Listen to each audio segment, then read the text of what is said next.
Welcome to the channel. First of all, click on Start Lab. Here we'll cover cloud operation for GKE, that is Google Kubernetes Engine. Once the lab is started, just open the Cloud Console Incognito window. Now just click on I understand.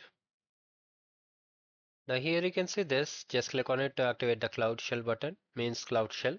Here you have to simply click on continue and then just authorize yourself. Now follow as I'm doing so that you get full score on this lab.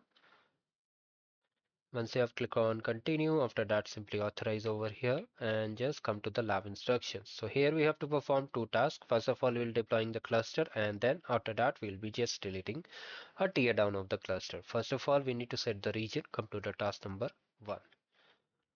So we are just setting up the region and zone. After that, we'll just cloning the repository.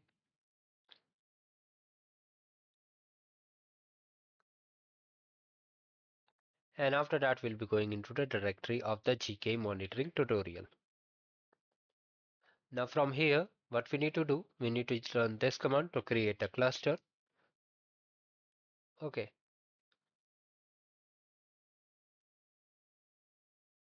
If you try to check the score, you won't get the score instantly because the cluster is still being deployed. Now wait for it. It will take around 10 to 15 minutes for the cluster to get deployed. After that, we'll see next step. Now finally, the application part is done. Now simply check the score for this task.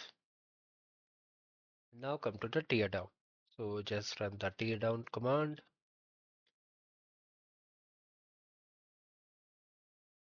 Now wait for it to get completed.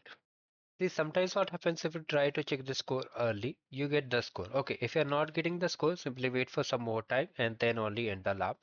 If you see over here, we have got 100 out of 100, so we can end the lab. But wait for some more time till it gets destroyed if you are getting any error or not getting full score. So finally, it's done. Now, thank you. Have a great day ahead.